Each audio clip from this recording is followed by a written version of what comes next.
টিউটোরেকা YouTube চ্যানেলে তোমাদের স্বাগত জানাই। তোমরা যারা 2025 সালে উচ্চ মাধ্যমিক পরীক্ষা দেবে তাদের নমুনা প্রশ্ন নিয়ে আলোচনা করছি। আজ আমরা বাংলা নিয়ে আলোচনা করব।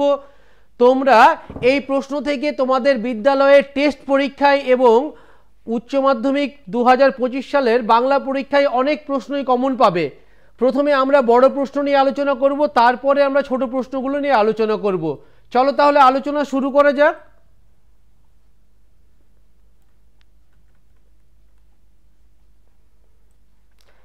1 এবং 2 নম্বরে আছে এসিকিউ এবং এমসিকিউ। 3 নম্বর থেকে বড় প্রশ্ন। অনধিক 150টি শব্দে যে কোনো একটি প্রশ্নের উত্তর দাও। ঠিক আছে ভাই, ঘুম এসো। উদ্দিষ্ট ব্যক্তিকে ঘুমোতে বলার কারণ কি ছিল? পরে কিভাবে তার ঘুম ভেঙেছিল? দেখা গেল এক অদ্ভুত দৃশ্য। অদ্ভুত দৃশ্যটি কি? গল্পের পরিণতিতে বৃদ্ধা সকলকে কি বার্তা দিয়ে যায়। তারপর 4 নম্বর দেখো, আমি কি তাকাবো আকাশের দিকে?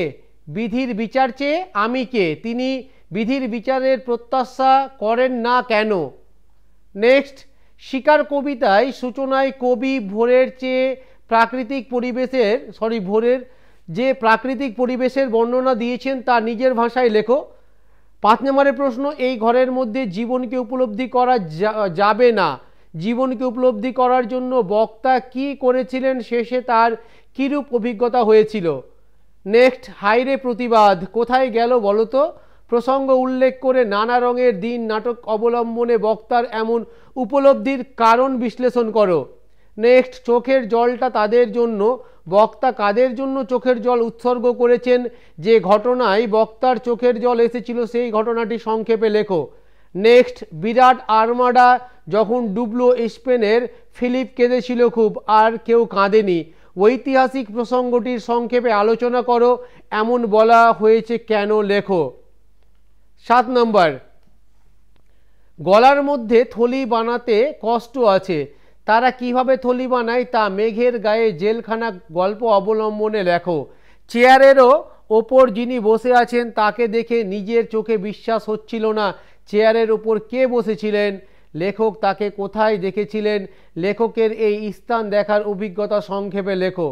নেক্সট, তুলনামূলক ভাষাবিজ্ঞান বা ঐতিহাসিক ভাষাবিজ্ঞান সম্পর্কে আলোচনা করো। নেক্সট, বাক্যের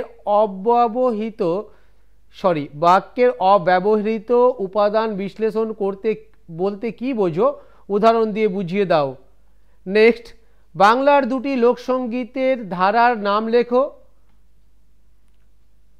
ভাটিয়াল বা সারি বা ভাওয়াইয়া, যে কোনো একটি ধারা সম্পর্কে আলোচনা করো।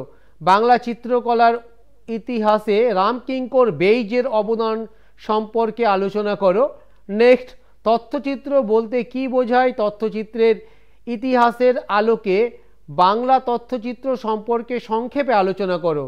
নেক্সট, ফুটবল খেলায় বাঙালির অংশগ্রহণ ও সাফল্যের সংক্ষিপ্ত বিবরণ দাও বা ম্যাজিকের ইতিহাসে বাঙালির অবদান সম্পর্কে যা জানো লেখো। এবার দেখো প্রবন্ধ রচনা। প্রবন্ধ রচনা কার প্রবন্ধ এসছে? দেখো, দৈনন্দিন জীবনে বিজ্ঞান ও প্রযুক্তি। দৈনন্দিন জীবনে বিজ্ঞান ও প্রযুক্তির উপরে একটা রচনা। এটা কিন্তু ফাইনাল পরীক্ষার জন্য খুব ইম্পর্টেন্ট। তারপর এখানে এসছে তোমার প্রদত্ত অনুচ্ছেদটির প্রস্তাবনা বা ভূমিকা স্বরূপ গ্রহণ করে পরিণতি দানের মাধ্যমে একটি পূর্ণাঙ্গ প্রবন্ধ রচনা করো। বাংলার গ্রামের উপরে একটা প্রবন্ধ। এবার বিতর্কের বিষয় বিজ্ঞাপন ছাড়া বর্তমান জীবন অচল। তারপর দেখো, তারপরে প্রবন্ধ রচনা সত্যজিৎ রায়। যে কোনো একটা করতে হয়, তোমাদের সমস্ত অপশানটাই দেখিয়ে দিলাম। এগুলো প্রত্যেকটা প্রশ্নই কিন্তু তোমাদের টেস্ট পরীক্ষা এবং ফাইনাল পরীক্ষার জন্য খুব ইম্পর্টেন্ট। চলো এবার আমরা এমসিকিউ এবং এসিকিউগুলো দেখে আসি। আমি এগুলো পড়ছি না, তোমরা ঝটফট দেখে নাও।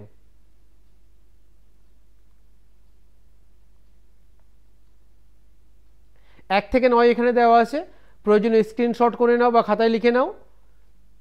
এবার 10 থেকে 16,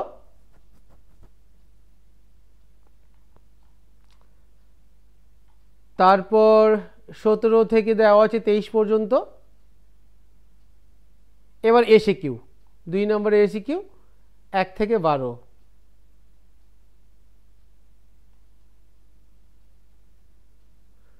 ভিডিওটা শেষ পর্যন্ত দেখার জন্য অসংখ্য ধন্যবাদ।